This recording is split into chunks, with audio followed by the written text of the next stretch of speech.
নমস্কার বন্ধুরা, শুভ সন্ধ্যা। আমার ছোট চ্যানেলে সবাইকে স্বাগত। আজকে বৃহস্পতিবার, তারপরে একাদশী। আজ আমি তোমাদের লক্ষ্মী পাঁচালি পড়ে শোনাচ্ছি।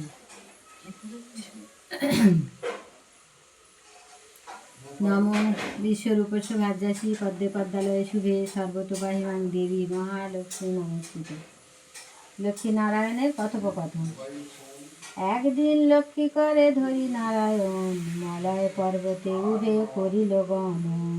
রত্নদেবী পরবশী লক্ষ্মীনারায়ণ, আনন্দেতে উঠে করে কথোপকথন।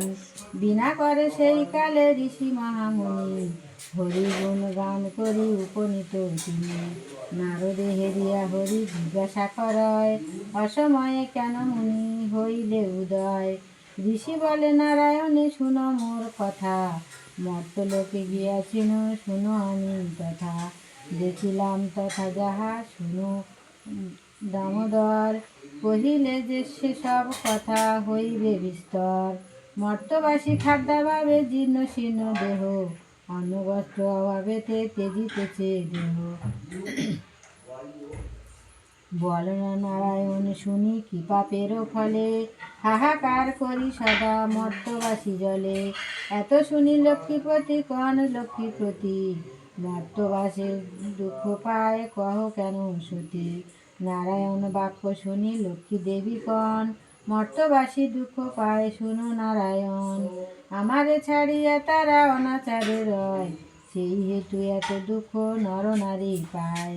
মতিগতি উভয়ের কুকর্মেতে রত, দেবে দিতে ভক্তিগণ রয়ে অবিরত। এই সব নিজ দোষে তাহা সুদুঃখ পায়, হাহাকার করে তবু আমাকে না চায়। ইহা শুনি নারায়ণ কন লক্ষ্মীপতি, কিসে তুমি তুষ্ট হও কহ গো সতী। নারায়ণ বাক্য শুনি লক্ষ্মী দেবী কয়, শোনো কিছু বলি আমি ওহে দয়াময়। যেবা নারী করি বাক্য প্রতিবাক্য করে পালন, তাহার আলয়ে আমি করি যে গমন। গুরুজনে যেবা নারী অতি যত্ন করে, সদাকাল রহি আমি তাহারও আগারে। প্রাতকালে ছড়া আর সাঁঝে দেয় বাতি, সেই গৃহে মোর হয় সদাই বসতি। গুরুবারে মোর ঘট স্থাপন যেবা করে, সংযত হইয়া রহে অতি শুদ্ধাচারে। ফিরিয়া অতিথি যেবা হয় আনন্দিত, সেই নারী গৃহে আমি থাকি অবিরত। ভাদ্র পৌষ চৈত্র আর বৃহস্পতিবারে, যেবা নারী আমা পূজে অতি ভক্তি ভরে। অন্তকালে বৈকুণ্ঠেতে হয় তার স্থান, মম বাক্য স্থির যেন না হইবে আন। শুনো হে নারায়ণ যে কর্ম করিলে, আমাতে বঞ্চিত হয় রমণী সকলে। পতির ভোজন আগে নিজে যেবা খায়, যেবা নারী বিবস্ত্রা হইয়া নিদ্রা যায়। এই সব অনাচার যে জন করায়, পৃথিবীতে সেই নারী চির দুঃখী হয়। আর যত দোষ গুণ কহিতে অপার, কত কহিন আমি সাক্ষাতে তোমার। এইবার কিছু কহি নরেরও কথন, যে কারণে ধরাধামে না করি গমন। মহাপাপী কদাচারী নর সবে হয়, সে কারণে এত কষ্ট তারা ভবে পায়। নিজ নারী করি হরি পর নারী যায়, কোন গুণে বল প্রভু দেখিব তাহায়। অতিথি দ্বারেতে দেখি কটু বাক্য কয়, না থাকিতি লাধ্য আমি তাহারও আলয়।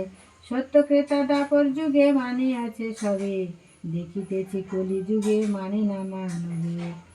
এত কারণের আর মতে নাহি যাব, কেন বল গিয়া সেথা মন কষ্ট পাব।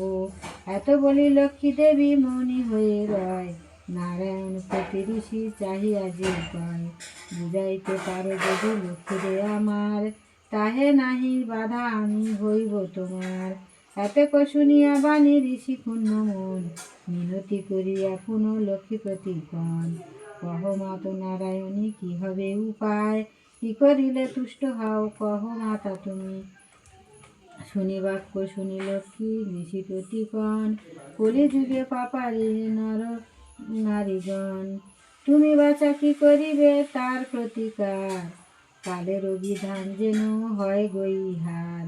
যদি কোনো নারী মোরে ভজনা করয়, তার প্রতি মম দৃষ্টি পড়িবে নিশ্চয়। যাও ঋষি পৃথিবীতে করহ গমন, মর্তে গৃহা প্রচারহ আমার পূজন। আজ্ঞা পেয়ে ঋষি তাহে মহান আনন্দিত, প্রণাম করিয়া মর্তে চলেন তরিত। সেই হতে লক্ষ্মী পূজা কলি যুগে হয়, মিলি সব নর নারী লক্ষ্মীর পূজায়। আমার লক্ষ্মীর পাঁচালিটা যদি তোমাদের ভালো লেগে থাকে তাহলে আমাকে লাইক আর কমেন্ট করো, আর আরও ভালো ভালো ভিডিও পেতে আমার চ্যানেলটা সাবস্ক্রাইব করো।